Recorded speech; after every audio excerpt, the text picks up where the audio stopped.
श्रोते हो नमस्कार।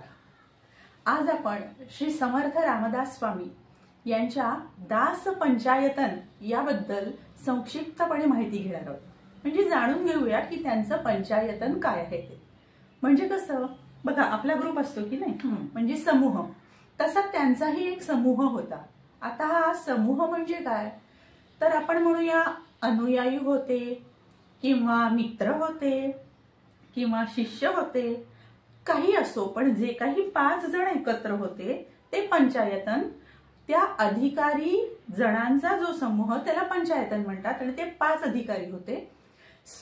जे समर्थ होते त्या समर्थांवर या 4ही जणांची अपार श्रद्धा होती आणि समर्थ जे म्हणतील तो प्रमाण शब्द त्यांच्यासाठी असायचा। आणि त्याबद्दल त्यांचा एक श्लोकही आहे। कोणता सांगते? होय, त्यांचा श्लोक आहे तो असा आहे, श्री रामदास जय राम रंगनाथ आनंद मूर्ती केशव सनाथ ऐसे हे पंचायतन समर्थ रामदास स्वामींचे। हा तो श्लोक आहे।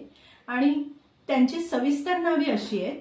समर्थ रामदास स्वामींचं नाव आपल्याला माहिती आहे, नारायण ठोस सर, आणि जयराम स्वामी वडगावकर दुसरे सत्पुरुष, तिसरे आहेत रंगनाथ स्वामी निगडीकर, आणि चौथे आहेत आनंद मूर्ती ब्रह्मनाळकर, आणि 5वे आहेत केशव स्वामी भागानगरकर। असे हे पंचायतन। बरं, या पंचायतनामधले आज आपण रंगनाथ स्वामी निगडीकर यांच्याविषयी जाणून घेऊया। या पंचायतनात समर्थांच्या एक होते तेच हे सत्पुरुष। सत्पुरुष असूनही अत्यंत मोहकणी देखणे। आपण म्हणाल असं कसं, पण पुढे ऐका म्हणजे कसे ते। होय, अत्यंत देखणे होते खरेच, पण तरीही विरक्त। या समर्थ पंचायतांनी एक मोलाचं काम केलं 5ही जणांनी मिळून।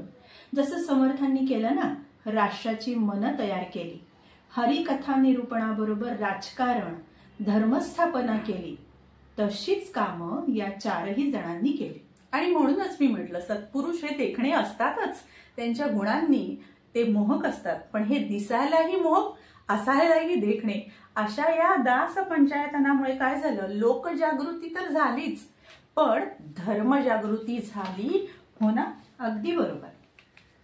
कसे असतील रंगनाथ स्वामी, म्हणजे कसे दिसत असतील, त्यांचं दिसणं, त्यांचं असणं? अगं, दिसणं म्हणजे मोहकता जसं तू म्हणाली तसंच, पण ते आजानुबाहू होते। बरं, म्हणजे आजानुबाहू म्हणजे गुडघ्यापर्यंत हात। त्यांचं शरीर यष्टी, त्यांची धडधाकट प्रकृती यष्टी, अतिशय धडधाकट, आणि भव्य कपाळ होतं। चेहऱ्यावर विद्वत्तेचं तेज होतं। हाती धनुष्यबाण घेऊन फिरायचे, आणि पराक्रमही तसाच वाखाणण्यासारखाच होता। आणि वेद शास्त्र पुराण यांचं सुद्धा अवगत होतं पूर्ण ज्ञान त्यांना। सदैव ईश्वराच्या परमेश्वराच्या चिंतनात ते मग्न असायचे। त्यांचे बंधू होते विठ्ठल स्वामी, धाकटे बंधू। ती जोडी कशी दिसायची, जणू काही भरत आणि शत्रुघ्न असावेत ना, तशीच त्यांची जोडी।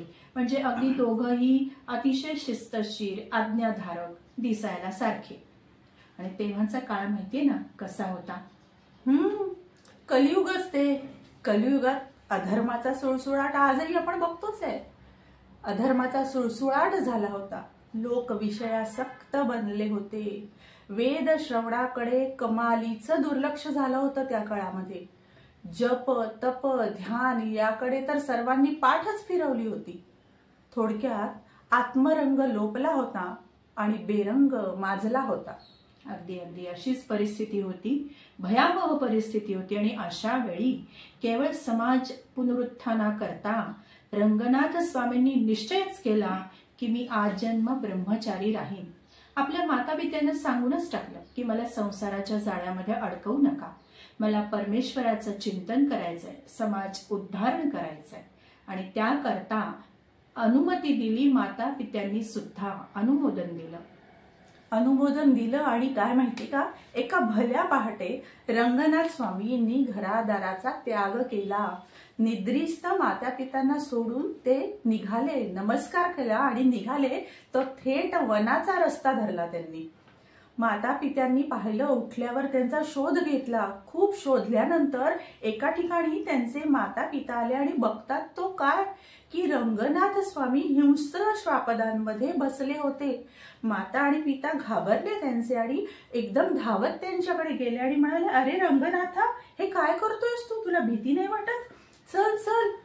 रंगनाथ स्वामी हसले फक्त आणि आपल्या आईला म्हणाले, भीती कसली ग? रंगनाथा, तुला भीती नाही वाटत असं म्हणतेस, पण भीती कसली? आम्ही तर या सगळ्यांमध्ये वेदांताची चर्चा करत होतो. म्हणजे ते जे श्वापद होते त्यांच्यामध्ये किती मोठा अधिकार. वेदांताची त्यांची चर्चा चालली होती आणि सहजपणे ते आपल्या आई वडिलांना सांगतायत, माता पित्यांना सांगतायत. आणि हे ऐकलं मात्र माता पित्यांना खूप भरून आलं. त्यांच्या पिताजींचे नाव, पिताश्रींचं नाव होतं बोपाजी पंत. आणि बोपाजी पंत हे सुद्धा अत्यंत अधिकारी व्यक्ती, अत्यंत विद्वान. आणि बोपाजी पंतांनीच रंगनाथाला आणि त्याच्या धाकट्या भावाला, जसं मगाशी तू म्हणालीस विठ्ठल पंतांना, अनुग्रह दिला. अगदी खरंय, बरोबर आहे. सच्चिदानंदाचं स्वरूप कळल्याशिवाय ना उपासना होऊच शकत नाही अगं. म्हणजे ती निष्फळच ठरेल अन्यथा. म्हणून शुद्ध परमार्थ साधण्यासाठी बोपाजी पंतांनी म्हणजे पिताश्रींनी आपल्या मुलांना अनुग्रह दिला आणि त्यांना उपासनेची जोड घालून दिली. वा, छान. अनुग्रह तर मिळाला, उपासनेची जोडही मिळाली. आता यापुढे काय आहे हे आपण पुढच्या भागात जाणूया रंगनाथ स्वामींबद्दल. तोपर्यंत नमस्कार.